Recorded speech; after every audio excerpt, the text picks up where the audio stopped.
Ang magkapatid na babaeng masama. Ika-23 kabanata. Sinabi sa akin ng Panginoon, Anak ng tao, noon ay may magkapatid na babae.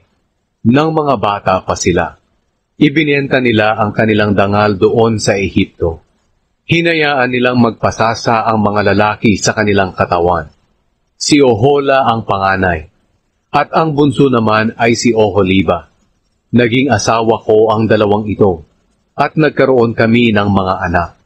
Si Ohola ay ang Samaria, at si Oholiba naman ay ang Jerusalem. Kahit na asawa ko na si Ohola, patuloy pa rin siyang nagpapagamit sa iba, at nahumaling siya sa mga mangingibig niyang sundalo ng Assyria. Makikisig ang mga ito, at nasa kasibulan ng kabataan. Matataas ang katungkulan ng mga ito, nakauniforme ng kulay asul, at nakasakay sa kabayo. Nagpagamit si Ohola sa lahat ng opisyal ng Assyria, at dinungisan niya ang kanyang sarili, sa pamamagitan ng pagsamba sa kanilang mga Diyos-Diyosan. Hindi niya itinigil ang mahahalay niyang gawain na sinimulan niya noong nasa Ehipto pa siya. Bata pa lang siya, nakiapid na siya, at ang mga lalaki ay nagpasasa sa katawan niya. Kaya pinabayaan ko na siya sa mga mangingibig niyang taga-Assyria na kinahuhumalingan niya. Hinubaran nila siya, kinuha ang mga anak niya, at pinatay sa pamamagitan ng espada. Naging usap-usapan ng mga kababaihan itong nangyaring parusa sa kanya. Kahit nakita ni Oholiba ang nangyaring ito sa kapatid niya, nagpatuloy pa rin siya sa mahahalay niyang gawain at naging mas masama pa kaysa sa kanyang kapatid. Nahumaling din siya sa mga taga-Assyria na makikisig at nasa kasibulan ng kanilang kabataan. Pinuno ng mga sundalo ang mga ito, naka-uniforme at nakasakay sa kabayo. Nakita kong katulad din siya ng kapatid niya. Dinungisan din niya ang kanyang sarili. Patuloy na nagbenta ng kanyang dangal, si Oholiba. Nagkagusto siya sa mga opisyal ng Babylonia nang makita niya ang mga larawan ng mga ito sa mga pader. Nakapulang uniforme sila, may sinturon sa baywang at nakaturban. Dahil nagustuhan niya sila, pinaimbitahan niya ang mga ito na bumisita sa kanya. Kaya dumalaw ang mga ito at sumiping sa kanya. Sa pagsiping nila sa kanya, dinungisan nila siya.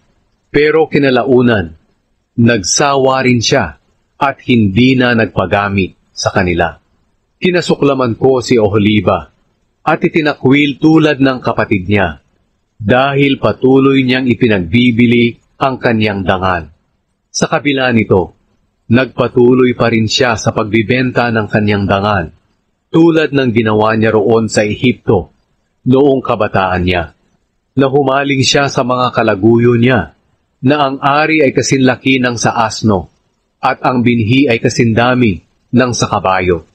Kaya pinanabikan mo, Oholiba, ang iyong mahalay na gawain, na ginawa mo sa Ehipto noong kabataan mo, nang ang mga lalaki roon ay nagpasasa sa katawan mo. Kaya ako ang Panginoong Diyos, ang nagsasabi sa iyo nito, Oholiba. Ipapasalakay kita sa mga kalaguyo mong itinakwil mo at pinagsawaan. Sila ay ang mga taga-Babylonia at mga Kaldeyong mula sa Pekod, Showa, Kowa, at ang mga taga-Assyria. Ang mga taga-Assyriang ito ay makikisig at batang-bata.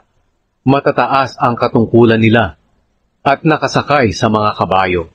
Lulusob sila sa iyo mula sa hilaga, na may maraming sundalo, mga kabayo, at mga karwahe. May mga pananggalang sila, at nakahelmet. Kukubkubin kanila. Ipauubaya ko sa kanila ang pagpaparusa sa iyo, at parurusahan kanila kung ano ang sa tingin nila ay nararapat sa iyo.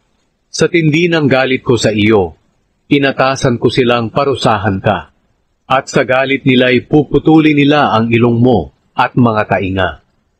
Bibihagin nila ang iyong mga anak, at ang matitira sa iyo ay papatayin nila sa pamamagitan ng espada o apoy.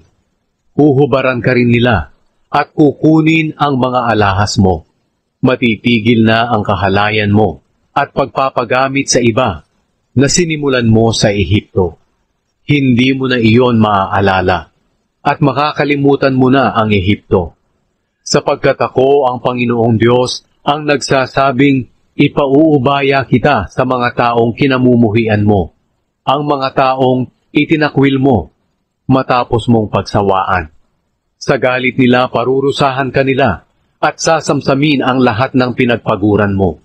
Iiwanan ka nilang hubad at makikita ng mga tao ang kahiya-hiya mong kalagayan dahil sa kahalayan mo at pagpapagamit sa iba. Iyan ang nagdala sa iyo sa kapahamakan dahil nakiapid ka sa mga taga-ibang bansa at dinungisan mo ang sarili mo sa pagsamba sa Diyos-Diyosa nila. Tinularan mo ang ginawa ng kapatid mo, kaya parurusahan kita, katulad ng pagpaparusa ko sa kanya. Oo, ako ang Panginoong Diyos ay nagsasabing parurusahan kita, tulad ng pagpaparusa ko sa iyong kapatid. Ang parusa ko'y tulad ng inuming nakalagay sa isang malaki at malalim na tasa. At kapag nainom mo na ang laman ng tasang ito, kukutsain ka at pagtatawanan, dahil puno ito ng galit ko. Malalasing ka't malulungkot, dahil ang tasang ito'y puno ng kapahamakan. Ito ang tasa ng paghihirap na ininom ng kapatid mong Samaria. Iinumin mong lahat ang laman nito, at babasagin mo ang tasa. Dadagukan mo ang iyong dibdib sa labis na kalungkutan. Mangyayari ito, dahil ako ang Panginoong Diyos, ang nagsasabi nito. At dahil kinalimutan mo ako titinakwil, ako ang Panginoong Diyos ay nagsasabing maghihirap ka, dahil sa kahalayan mo at sa pagpapagamit mo ng iyong katawan. Muling sinabi sa akin ng Panginoon, Anak ng tao, hatulan mo sina Ohola at Oholiba. Ipamukha mo sa kanila ang kasuklam-suklam nilang gawain, sapagkat nakiapid sila at pumatay. Nakikiapid sila sa pamamagitan ng pagsamba sa mga Diyos-Diyosan. At ang mga anak nila na itinalaga sa akin ng isilang ay siya mismong inialay nila sa mga Diyos-Diyosan bilang pagkain ito. Ito pa ang ginawa nila sa akin. Nilapastangan nila ang araw ng pamamahinga at ang aking templo. Nilapastangan nila ang templo ko sa pamamagitan ng paghahandog ng mga anak nila sa kanilang mga Diyos-Diyosan. Nagpasundo pa sila ng mga lalaki mula sa malalayong lugar.